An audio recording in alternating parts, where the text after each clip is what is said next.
Hello everyone, आज हम देखने वाले हैं पूरा कैंसर का मैकेनिज्म। तो कैंसर एक नॉन कम्युनिकेबल डिजीज़ है जिससे हर साल मिलियन ऑफ पीपल की डेथ होती है।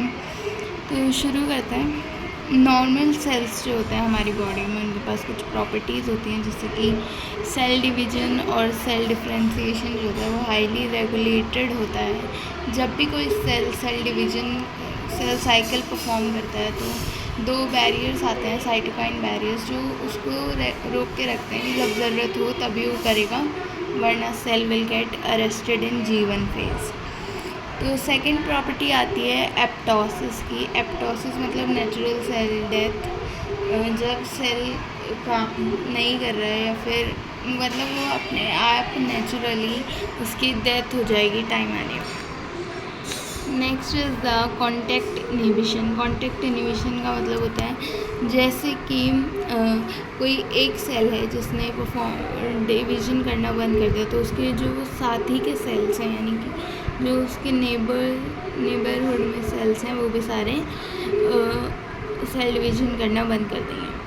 तो अब जो कैंसर सेल्स होते हैं, कुछ सेल्स में ये प्रॉपर्टीज़ जो है वो लॉस्ट हो जाती है, तो उन सेल्स में अनकंट्रोल्ड डिवीजन होगा, तो उससे ट्यूमर का फॉर्मेशन हो जाएगा। ट्यूमर यानी कि group of cells, mass of cells, ठीक है।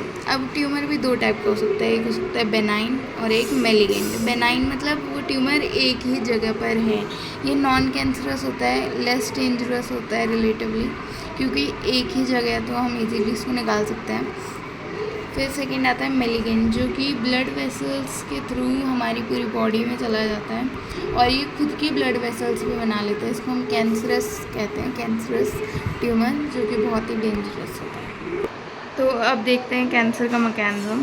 तो जैसे ट्यूमर बना वो नॉन कैंसरस है, अभी उसमें नॉर्मल सेल्स हैं। नॉर्मल सेल्स में हमारे पास दो आते हैं, एक होता है प्रोटोऑन्कोजीन और एक होता है tumour suppressor gene.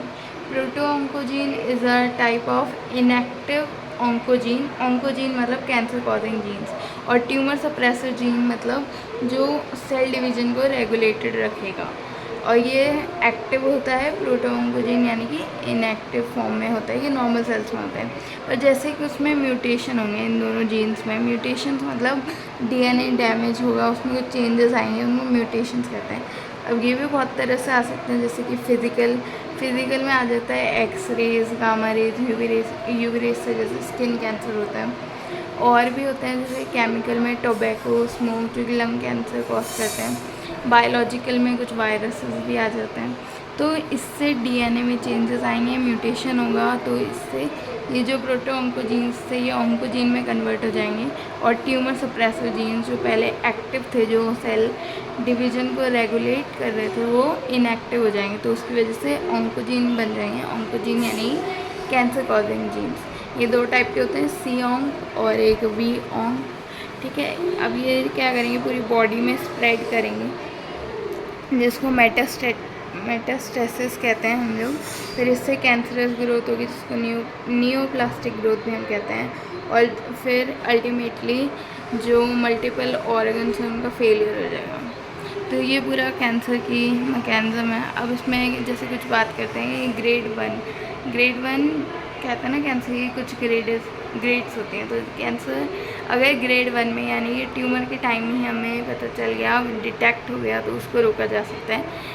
Second grade तक भी उसको क्योर किया जा सकता है, पर जैसे ही वो स्प्रेड होने लग गया तो अब उसको क्योर करना बहुत ही मुश्किल हो जाता है, उसको प्रिवेंशन बहुत ही मतलब इट इज़ अनप्रिवेंटेबल।